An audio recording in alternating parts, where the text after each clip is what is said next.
The morning sun was just beginning to warm the peaceful streets of Oak Ridge Heights, an affluent neighborhood known for its perfectly manicured lawns and million-dollar homes.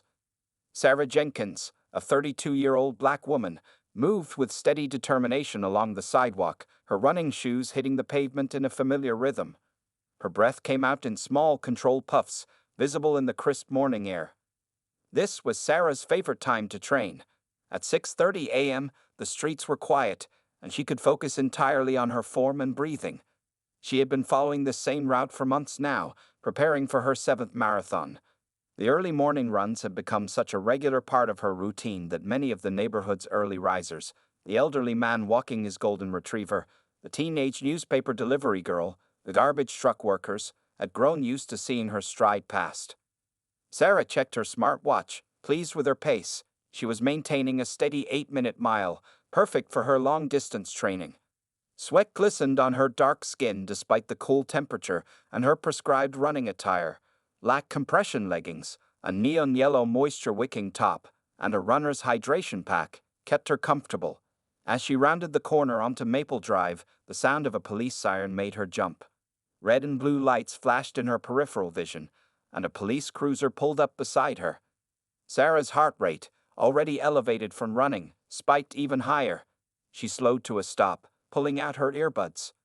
Officer Mike Peterson stepped out of his vehicle, one hand resting casually on his belt. "Ma'am, we've received reports of suspicious activity in the area," he announced, his eyes scanning her from head to toe.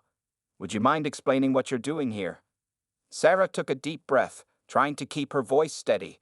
"I'm training for a marathon, sir. I run this route 3 times a week." She gestured to her running gear and the water bottles strapped to her back. The officer's expression remained skeptical. "Do you live in this neighborhood, ma'am?" "No, sir," Sarah replied, "but this route is perfect for hill training. I'm preparing for the Boston Marathon next month." She reached slowly for her phone. "I can show you my training app if you'd like. As all my previous runs log it." "Please keep your hands where I can see them," Officer Peterson interrupted, his tone sharpening. "We've had several reports of people casing houses in this area. You match a description we received." Sarah's chest tightened, but she kept her composure. Years of experience had taught her how to handle such situations. "Officer, I'm a registered marathon runner. My name is Sarah Jenkins. You can look up my registration." "I'm going to need to see some ID," the officer cut in, taking out his notepad. Sarah carefully reached into her running belt and produced her driver's license. As she handed it over, she noticed curtains twitching in nearby windows. Neighbors were watching the scene unfold, but none came forward to verify her regular presence in the neighborhood. Officer Peterson spent several minutes running her license through the system. When he returned, his manner hadn't softened. "Ms. Jenkins, while I understand you claim to be running, loitering in residential areas can be considered suspicious behavior. I'm issuing you a citation for violation of City Ordinance 47.2. "A citation?" Sarah's voice cracked slightly. "For running?" "For suspicious behavior and failing to provide a credible reason for your presence in this area," he corrected, writing out the ticket. "You can contest this in court if you wish. The date for your appearance is listed at the bottom." Sarah accepted the citation with trembling fingers, her morning run thoroughly ruined. As Officer Peterson drove away, she stood there for a moment, looking at the piece of paper that represented so much more than just a fine. Her eyes stung, but she blinked back the tears. She wouldn't give anyone the satisfaction of seeing her cry. Instead, she took another deep breath, put her earbuds back in, and resumed her run. Her pace was faster now, driven by a complex mix of emotions: anger, frustration, determination. The citation crinkled in her running belt with each stride, but Sarah kept moving forward. She had a marathon to prepare for, and no one, not suspicious neighbors, not biased police officers, not anyone, was going to stop her from reaching her goals. As she ran, Sarah made a mental note to call her lawyer later. This wasn't just about a citation anymore. It was about standing up for her right to exist in any space, to pursue her passions without fear or prejudice.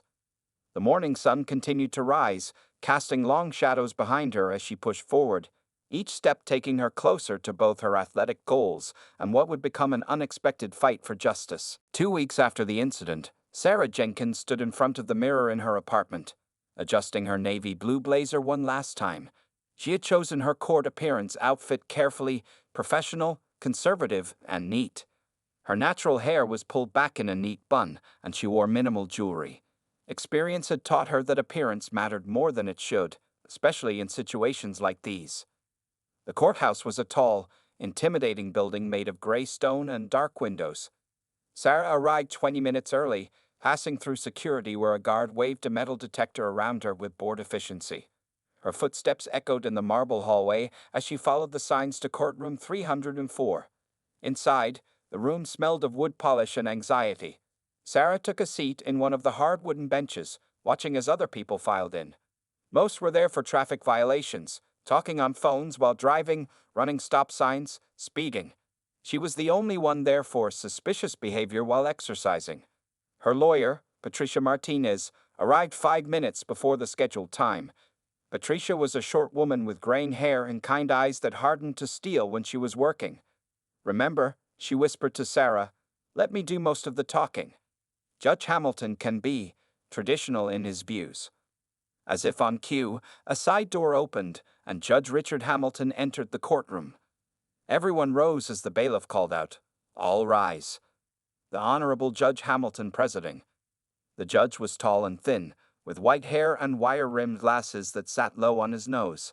He looked exactly like the judges Sarah had seen in movies, right down to the stern expression. "Be seated," Judge Hamilton said, his voice carrying the weight of 40 years on the bench. He began going through the morning's cases one by one. Sarah watched as he dealt with each person quickly and efficiently, his sentences falling somewhere between strict and severe. Finally, her name was called. Case number 47,523, Sarah Jenkins, cited for suspicious behavior and loitering under City Ordinance 47.2. Sarah rose and walked to the podium with Patricia beside her. Her running shoes from that morning were in her bag. She had brought them as evidence, along with her marathon registration papers and training logs. "Your Honor," Patricia began, "Ms. Jenkins is a registered marathon runner who was simply conducting her regular training routine." "I have the officer's report here," Judge Hamilton interrupted, looking down at the papers through his glasses. "It states that the defendant was observed in a residential area where there have been recent reports of suspicious activity. Is this your first time being cited for such behavior, Ms. Jenkins?" "Yes, Your Honor," Sarah replied, her voice clear and steady despite her racing heart. "I've been training on that route for months preparing for the Boston Marathon. I have documentation. The issue isn't about running," Judge Hamilton cut in. "It's about suspicious behavior in an area that has experienced recent break-ins. Officer Peterson notes that you admitted to not being a resident of the neighborhood." Patricia stepped forward. "Your Honor, if I may, we have evidence that Ms. Jenkins is a legitimate athlete. Her presence in the neighborhood was purely for training purposes. We have her marathon registration, her training logs, and—" "Counselor," Judge Hamilton interrupted again, his tone carrying a note of impatience.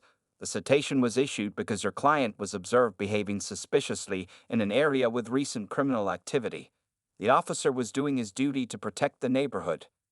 Sarah felt her face grow warm, but she maintained her composure. She could see where this was heading, the same place these situations always seem to head. The judge wasn't seeing Sarah Jenkins, the marathon runner, the pediatric physical therapist, the community volunteer. He was seeing something else entirely. Given the circumstances and the need to maintain neighborhood security, Judge Hamilton continued, shuffling his papers, "I'm upholding the citation. The fine will be $500, to be paid within 30 days. He banged his gavel, the sound echoing through the courtroom like a thunderclap. Sarah stood there for a moment, her hands gripping the podium. $500 for running while black. She wanted to speak up, to defend herself, to make them understand. But Patricia's gentle touch on her arm reminded her that this wasn't the time or place. As they gathered their things to leave, Sarah couldn't help but notice the irony. In a room dedicated to justice, she had just experienced anything but. However, something inside her hardened with determination. This wouldn't be the end of it. Not this time. Judge Hamilton sat in his chambers after the morning session, reviewing the case files from that day. Sarah Jenkins' folder lay open on his mahogany desk, her driver's license photo paper-clipped to the top corner. He picked up his coffee mug, the ceramic worn smooth from years of use, and took a slow sip of the now cold liquid. Something about this case bothered him, though he couldn't quite put his finger on why. He had handled dozens of similar citations before. Suspicious persons, loitering, disturbing the peace. This was no different. Was it? He adjusted his wire-rimmed glasses and began to write his official decision for the court record. Meanwhile, Sarah and her lawyer Patricia stood in the courthouse hallway, the morning sunlight streaming through tall windows and creating long shadows on the marble floor. Patricia was making quick notes on her legal pad, her face tight with controlled anger. $500, Sarah said quietly, still processing the amount. That's more than some people got fined for actual traffic violations today. She pulled out her phone, checking the time. She would be late for her shift at the Children's Rehabilitation Center where she worked as a physical therapist.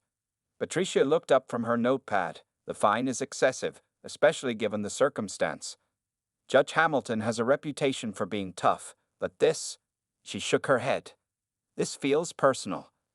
Back in his chambers, Judge Hamilton continued writing. His pen moved across the paper with practiced efficiency. Given the recent string of burglaries in the Oak Ridge Heights area and considering the defendant's inability to provide sufficient justification for her presence in said neighborhood, this court finds the officer's actions appropriate and necessary for maintaining community safety. He paused, remembering Sarah's attempted explanation about marathon training. It had seemed like a convenient excuse at the time. After all, why would someone choose to run in a neighborhood where they didn't live, especially when there were perfectly good parks and running tracks in other parts of the city? The judge reached for another case file from his completed stack, a speeding ticket he'd reduced to a warning just an hour before Sarah's case. The defendant had been a young white college student late for an exam. Different circumstances entirely, he muttered to himself, pushing away the small voice in his head that suggested otherwise. Outside the courthouse, Sarah sat on a bench in the morning sun, making calls to rearrange her work schedule. Her first patient of the day was Tommy, a 7-year-old learning to walk again after a car accident. She hated having to reschedule this session. "I'm sorry, Mrs. Parker," she said into the phone, "but Tommy's appointment will need to be moved to this afternoon." "Yes, I know he was looking forward to showing me his progress this morning." She closed her eyes, feeling the weight of the morning pressing down on her shoulders. "I promise I'll spend extra time with him today." Judge Hamilton's pen continued its journey across the paper. Furthermore, given the defendant's lack of proper documentation proving her stated purpose, and considering the pattern of similar suspicious activities reported in the area, this court upholds the original citation and imposes a fine of $500. He reached for his official stamp, the motion automatic after decades on the bench. The heavy metal made a dull thud as it marked the paper, making his decision final. Another case closed, another matter of justice served. Or so he told himself. Sarah finally stood from the bench, straightening her blazer. "I need to get to work," she told Patricia. "My patients need me." Despite everything, her voice carried strength and dignity.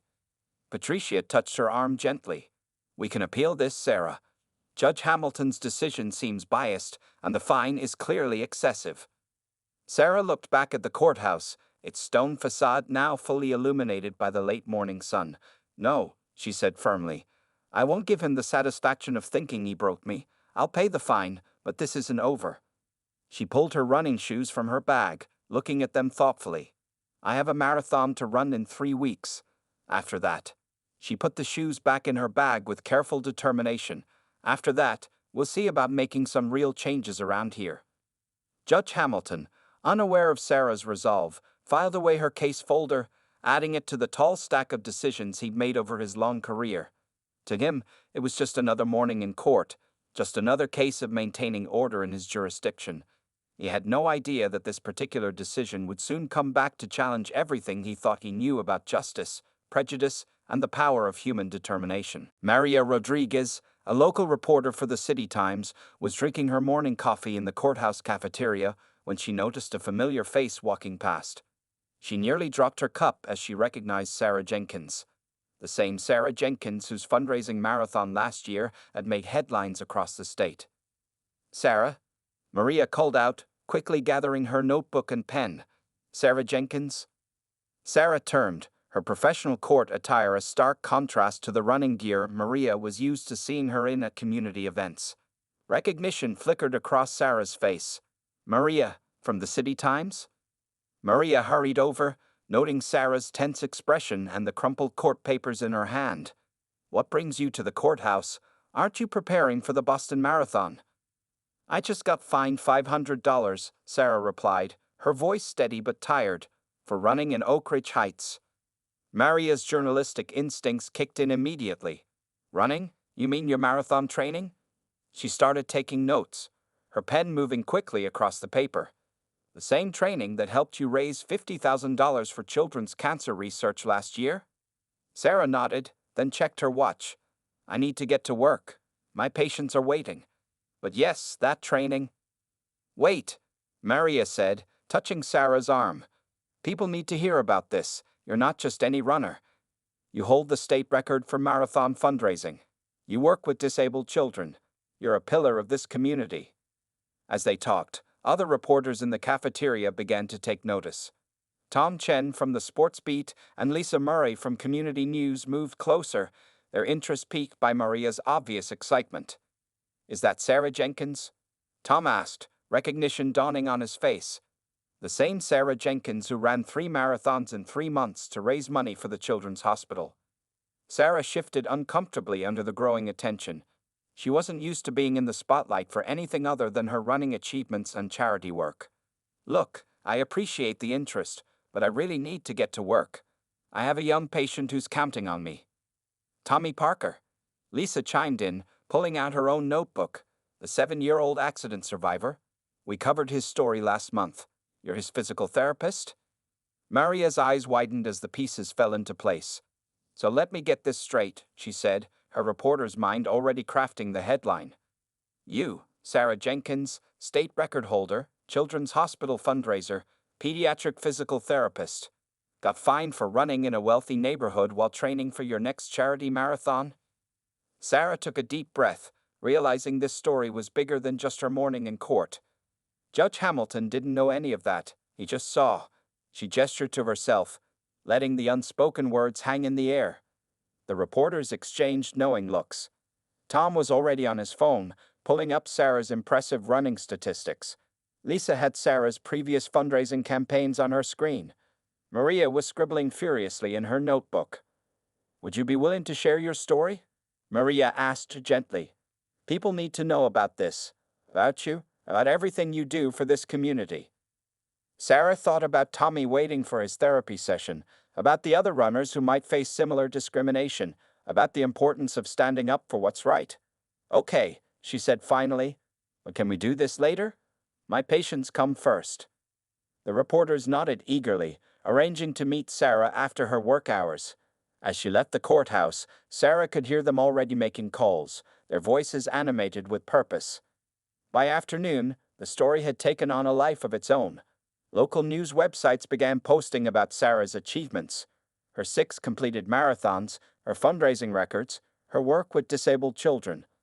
Social media buzzed with sharing her previous news coverage and race photos. Someone found and shared the video of Sarah carrying Tommy during his first successful steps after his accident, the boy's face beaming with joy as Sarah supported him. Another person posted pictures from the children's cancer ward, showing Sarah running in place beside sick children's beds, making them laugh and giving them hope. The truth about Sarah Jenkins was spreading like wildfire through the city.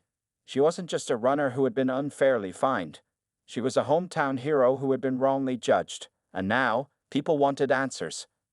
Judge Hamilton, still in his chambers finishing his afternoon docket, had no idea that his next morning's newspaper would change everything he thought he knew about the woman he had fined just hours before. The morning after Sarah's court appearance, the City Times headline read, Local hero fined for running while black. Marathon champion and children's advocate Sarah Jenkins' story sparks outrage.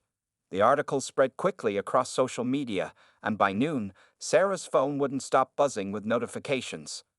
Marcus Thompson, the leader of Sarah's running club, City Striders, sat in his office staring at his computer screen in disbelief.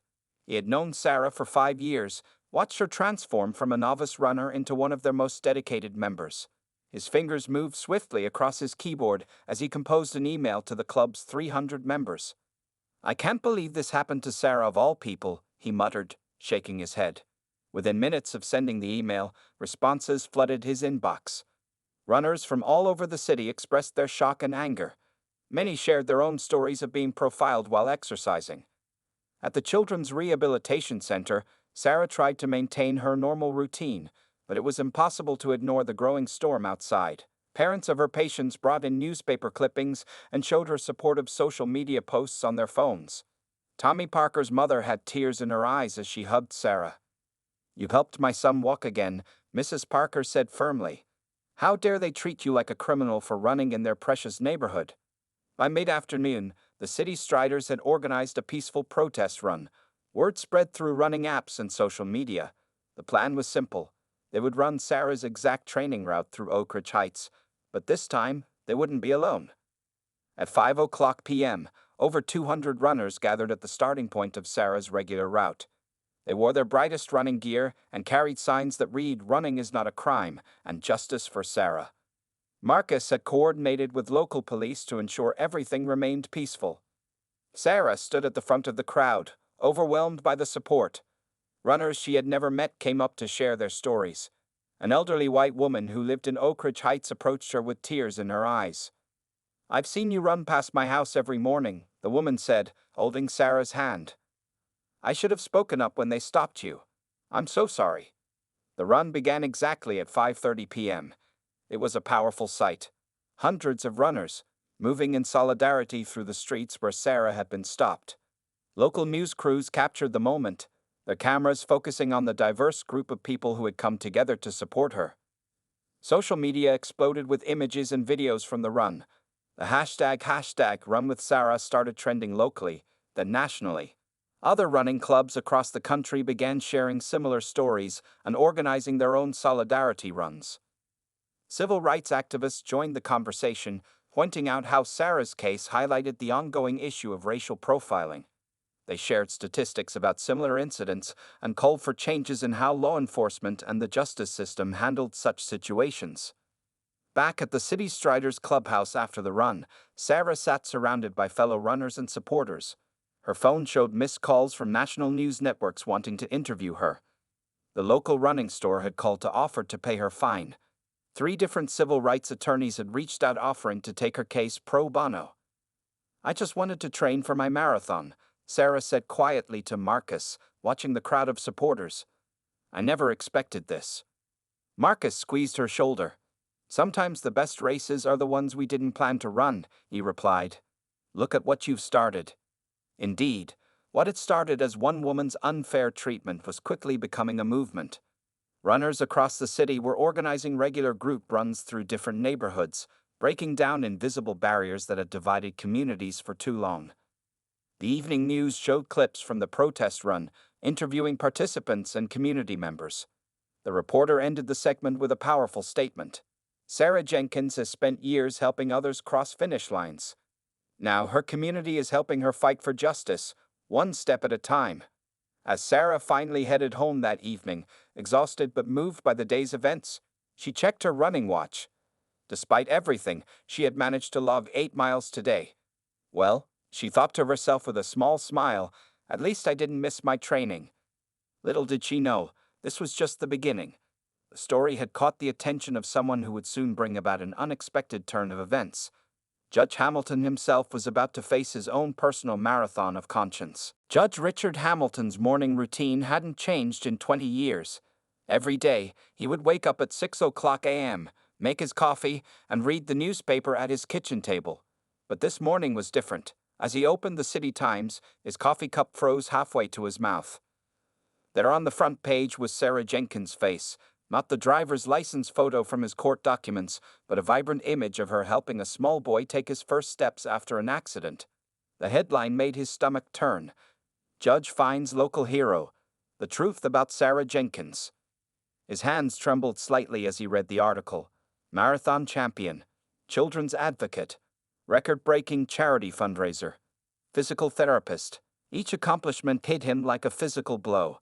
The Sarah Jenkins in this paper was nothing like the suspicious person he had imagined in his courtroom. His phone rang. It was his daughter, Rachel. "Dad, did you see the news?" Rachel's voice was tight with emotion. Sarah Jenkins was Tommy's physical therapist. Tommy? Judge Hamilton's voice caught in his throat. Tommy was his grandson, who had needed physical therapy last year after a skateboarding accident. "Yes, Dad. She's the one who helped him recover. Remember how he wouldn't stop talking about his amazing therapist, Miss Sarah? The one who ran marathons and made him believe he could do anything." The judge sat heavily in his kitchen chair. He remembered Tommy's excitement during his recovery, how he would come home from therapy sessions full of stories about Miss Sarah and her running adventures. How had he not made the connection? Later that morning, instead of heading to the courthouse, Judge Hamilton found himself parked outside the Children's Rehabilitation Center. Through the large windows, he could see Sarah working with a young patient. She was smiling, encouraging the child as they practiced walking with parallel bars. He watched as she supported the child with gentle hands and infinite patience. This was the same woman he had dismissed so easily in his courtroom. The same woman he had fined for running in a neighborhood where she regularly inspired others. His courthouse clerk had left several urgent messages. News stations wanted statements. Civil rights organizations were calling for an investigation into his ruling history. But none of that mattered as much as what he was seeing right now. Sarah looked up and noticed him through the window. Their eyes met briefly, and the judge felt the full weight of his misjudgment. He had let his preconceptions blind him to the truth about the person standing before him. Inside his car, Judge Hamilton pulled out his leather-bound notebook, the one where he kept his most important legal thoughts and decisions. But instead of legal notes, he began writing something different. "In 30 years on the bench, I have prided myself on being fair and just. Today, I learned that pride can be the enemy of true justice. I saw what I expected to see, not what was actually there." He continued watching as Sarah worked with another child, this time a little girl with leg braces. The girl was crying, frustrated with her exercises, but Sarah knelt down to her level, speaking softly until the child's tears turned to determined nods.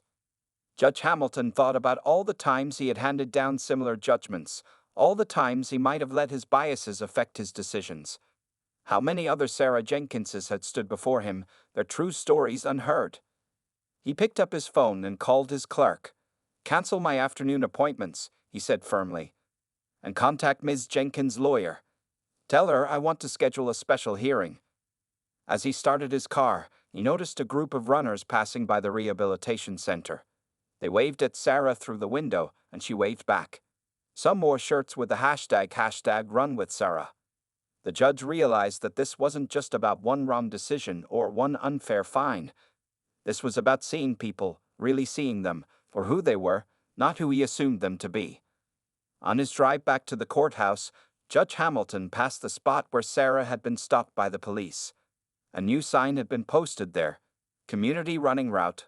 All welcome." The irony wasn't lost on him. He had a lot of work to do to make this right, but for the first time in his long career, Judge Hamilton was ready to learn from someone who had appeared in his courtroom, not as a defendant, but as a teacher. The special hearing was scheduled for 9:00 a.m. on a Thursday morning.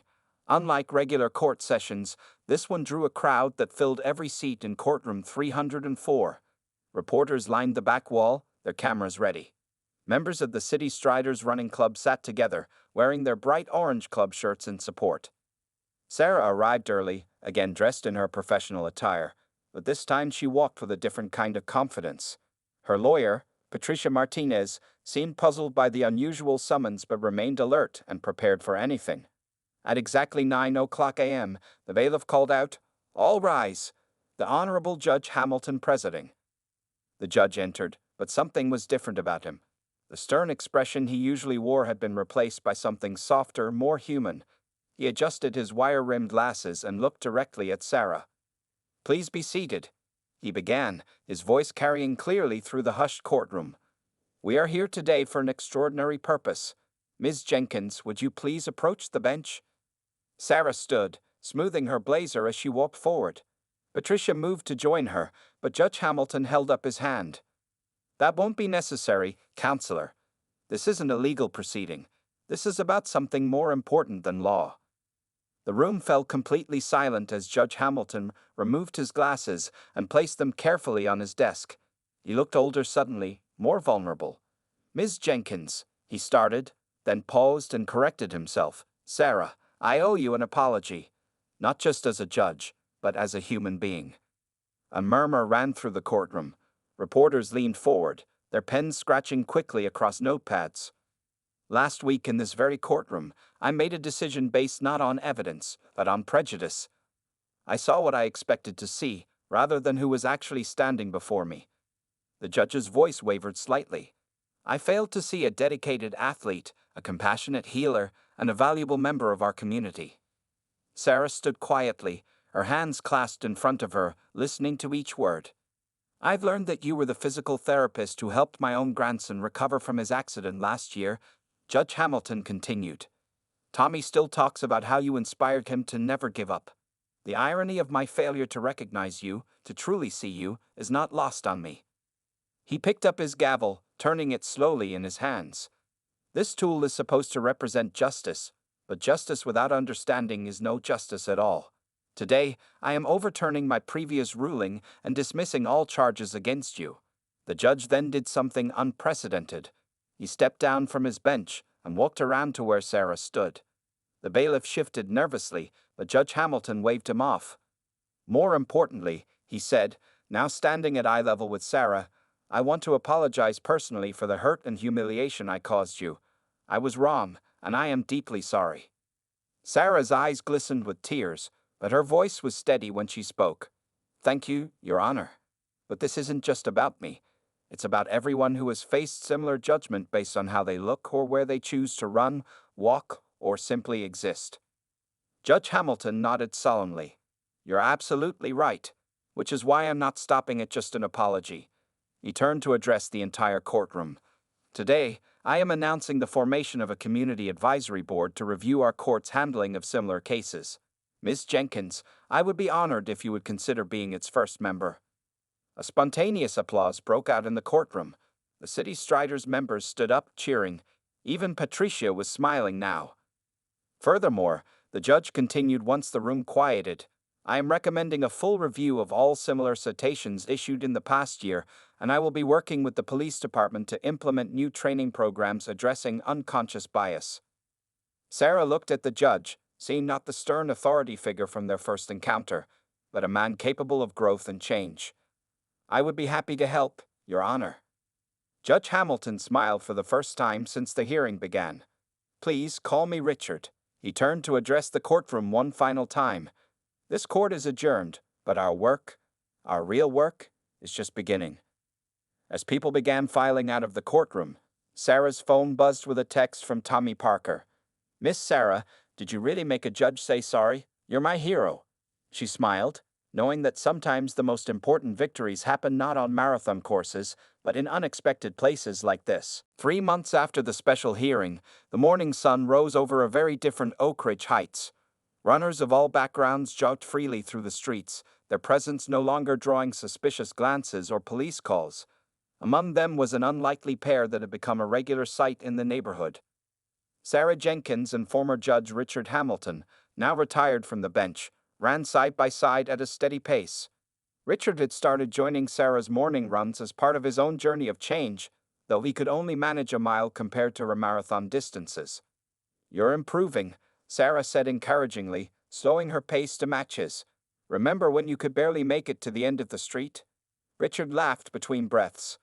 "Never thought I'd be doing this at 60, he puffed. "But it's giving me a whole new perspective on things." They passed the spot where Sarah had been stopped by the police months ago.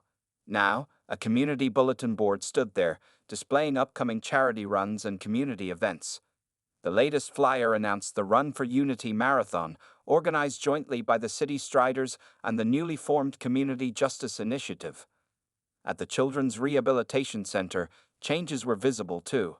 Sarah's running therapy program had expanded, with volunteer runners from the community helping children build strength and confidence. Tommy Parker, now walking without assistance, had even started a junior running club for other recovering kids.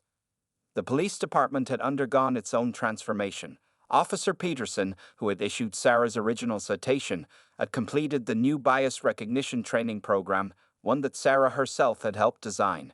He now served as a liaison between law enforcement and community running groups. The marathon is next weekend, Sarah reminded Richard as they cooled down after their run. Are you ready for your part? Richard nodded, wiping his brow.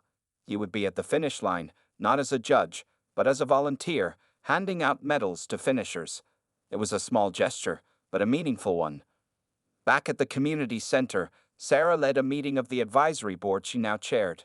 The room was filled with diverse voices: runners, police officers, community leaders, and residents from all neighborhoods. They were discussing plans for expanding the successful programs they'd started. In the past 3 months, Sarah announced, reviewing their progress, we've seen a 70% decrease in bias-related complaints. Our community running groups have grown from 300 to over 1,000 members. Richard, sitting in the back of the room, felt a familiar tightness in his chest, not from running this time, but from pride. He watched as Sarah confidently led the discussion, remembering how differently he had seen her that day in his courtroom. The meeting concluded with plans for the upcoming marathon. It would be Sarah's 8th race, but this one was special. Runners from across the state had registered, many inspired by her story. The race would raise funds for both the Children's Hospital and the new community justice programs. Later that afternoon, Sarah visited Tommy at the Junior Running Club. The boy who once struggled to take a single step was now helping other kids learn to run. "Miss Sarah," he called out excitedly, "I ran a whole mile today." "That's wonderful, Tommy." Sarah high-fived him, then turned to greet his grandfather, Richard, who had come to watch. "You know," Richard said, watching Tommy demonstrate running techniques to his friends, "sometimes justice isn't about making rulings. Sometimes it's about making connections." Sarah smiled, remembering their journey from that tense courtroom to this moment. "And sometimes," she added, "the best way to break down barriers is to run right through them." The next weekend, as Sarah crossed the finish line of the Unity Marathon, she saw hundreds of faces cheering, faces of every color, age, and background. Richard stood ready with her medal, his eyes moist with emotion. "Congratulations, Sarah," he said, placing the medal around her neck. "You've helped us all cross a much more important finish line." Sarah looked at the crowd, at Tommy jumping up and down with his running club friends, at Officer Peterson chatting with City Striders members, at the community that had transformed from one of suspicion to one of connection. "We're not finished yet," she said, smiling. "This is just the beginning of a much longer race." And she was right. What had started as one woman's unfair treatment had become a movement of understanding and change, proving that sometimes the most important marathons aren't run on roads, but in the hearts and minds of people willing to grow and learn together.